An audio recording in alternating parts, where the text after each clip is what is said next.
Salut à tous les nostalgiques du net d'antan. Aujourd'hui, dans notre épisode spécial, nous partons à la découverte des fameux BBS, ces bulletins board system qui ont marqué les années 90 en France. Attachez vos ceintures et préparez-vous à plonger dans l'univers passionnant des BBS.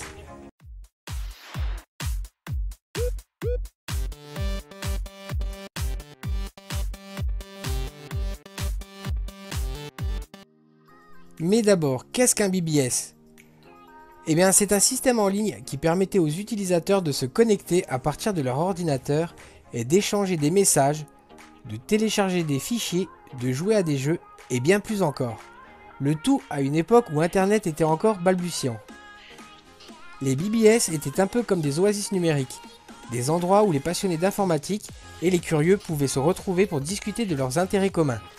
Imaginez un lieu virtuel où l'on pouvait partager des informations, poser des questions et même se faire des amis, le tout sans quitter son domicile. Alors, comment pouvait-on se connecter à ces BBS ? Eh bien, tout d'abord, il fallait un modem, ce petit boîtier magique qui permettait de transformer les signaux numériques de votre ordinateur en signaux audio pour les transmettre par téléphone. Une fois le modem connecté à votre ordinateur, il suffisait de composer le numéro de téléphone auquel vous vouliez vous connecter. Chaque BBS avait son propre numéro, un peu comme une adresse postale virtuelle.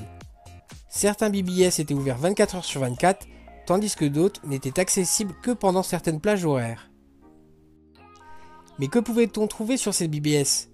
Eh bien tout ce que vous pouvez imaginer, des discussions passionnantes sur les derniers jeux vidéo, la musique, les films, l'informatique, les astuces et conseils, et même des petites annonces pour vendre ou échanger son matériel informatique. Et n'oublions pas les fichiers. Les BBS étaient une véritable mine d'or pour les amateurs de logiciels, de démos, de fichiers musicaux et de tout ce qui pouvait être téléchargé. Mais attention, à l'époque les débits de téléchargement étaient beaucoup plus lents qu'aujourd'hui. Il fallait parfois attendre des heures pour télécharger un simple petit fichier. Comment étaient créés ces BBS ?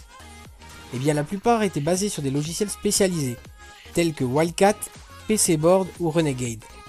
Ces logiciels permettaient aux administrateurs de gérer les utilisateurs, les messages, les téléchargements et toutes les fonctionnalités du BBS. L'administrateur s'appelait le SysOp, pour système opérateur. C'était un peu comme le maître de cérémonie virtuel. Il veillait à ce que tout fonctionne correctement, à la sécurité du système, et il animait la communauté en organisant des concours, des soirées à thème et en proposant de nouvelles fonctionnalités. Les BBS étaient de véritables laboratoires d'expérimentation sociale et technologique. Ils ont contribué à la naissance de nombreuses vocations dans le domaine de l'informatique et d'Internet. Ils ont aussi créé des liens forts entre les membres qui se rencontraient parfois dans la vie réelle et sont restés amis jusqu'à aujourd'hui.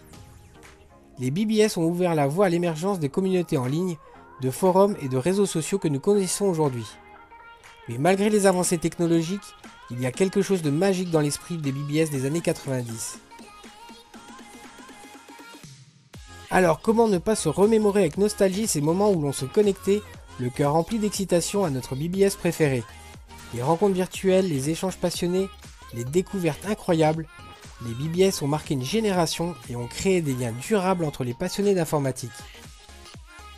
Et voilà, c'était notre plongée dans l'univers des BBS en France dans les années 90.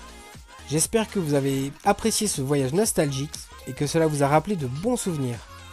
N'hésitez pas à partager vos propres expériences dans les commentaires.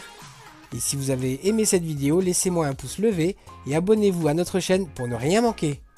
Prenez soin de vous la team d'antan et à bientôt.